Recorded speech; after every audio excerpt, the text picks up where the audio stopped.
Kamusta mga tropa? First time ko nga palang susubukan tong OFW lounge dito sa NAIA Terminal 3. Para nga pala sa mga OFW, nakahiwalay na rin pala yung immigration natin. So hindi na tayo nakahalo sa mga turista at mga foreign travelers. Meron na tayong sariling immigration na OFW na para sa atin lang. Tapos operating na rin yung OFW lounge. Ang kailangan mo lang ipakita dito yung flight ticket mo, yung OEC mo, tsaka yung passport. Tapos libre na yung mga pagkain dito. Medyo maraming tao pero marami rin namang upuan, maraming tables, maikishare ka na lang sa mga kapwa natin OFW. Napakalaking tipid nito para sa ating mga OFW kasi medyo mahal din ang mga pagkain, di ba, sa airport natin. At usually maaga rin tayong nagpupunta sa airport, nag-check-in ang bagahe natin kasi nga syempre ayaw nating maiwan sa mga flight natin. Ang mga pagkain dito talagang nag-focus sila more on mga normal food like may mga pandesal, lugaw, meron ding siomai, iba-ibang flavor, may mga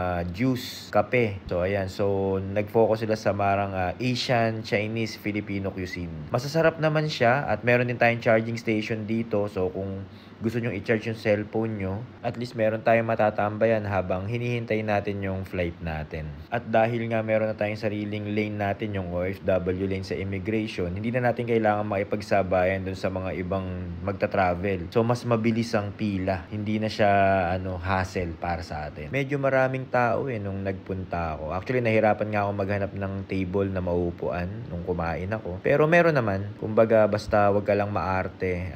Sharing naman yan. So, pwede kang makiupo basta bakante. Tapos, approve naman yung mga pagkain. Sobrang laking tipid nito dahil usually, gumagastos din tayo sa airport habang naghihintay. Tapos, meron na rin ditong flight update. So, kung gusto mo i-check yung flight details mo, pwede ka rin ditong kumuha ng OWA ID. I-deliver na lang nila. Tapos, mismong karugtong nitong OFW lounge, yung OFW lane natin sa immigration.